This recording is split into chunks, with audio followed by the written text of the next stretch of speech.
Welcome, Margaret. Ms. Tully from Manchester, correct? Correct. Supporting the measure? Yes. And today, what I'd like to talk about is the character of the people today, and can it measure up to the founders and the framers of the Constitution? And the greatest people in the world have all risen from humble beginnings. And we have Abraham Lincoln.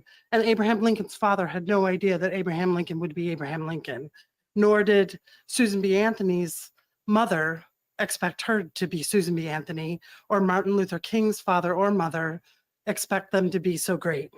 So I don't want anybody to say that the character of the people today aren't what the character used to be.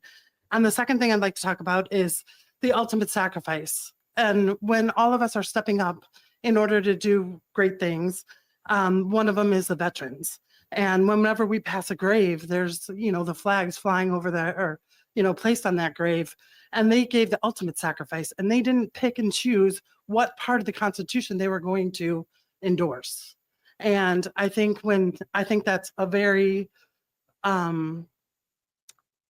precedent to as we go forward.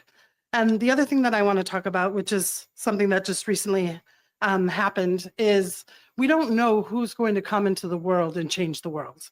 And I really want to talk about a bishop. He's an archbishop, Fulton Sheen, and he died in 1979. And he was a bishop out of New York, and he had a television show. I don't know if everybody remembers who he is, but I grew up with him. And recently he has been on his way to sainthood. And with that, you have your first miracle, and there's 3 miracles that you have to do to become a saint. So the first miracle was a baby born in Southern Illinois, which is where he was from. And with that, the baby was born stillborn, or the umbilical cord was around her neck. There's a couple of different stories, but the baby was 61 minutes dead, and it came back to life. And so that is what made him become going past the first thing of a saint. So I just want to say, and that's in our, we remember who he is.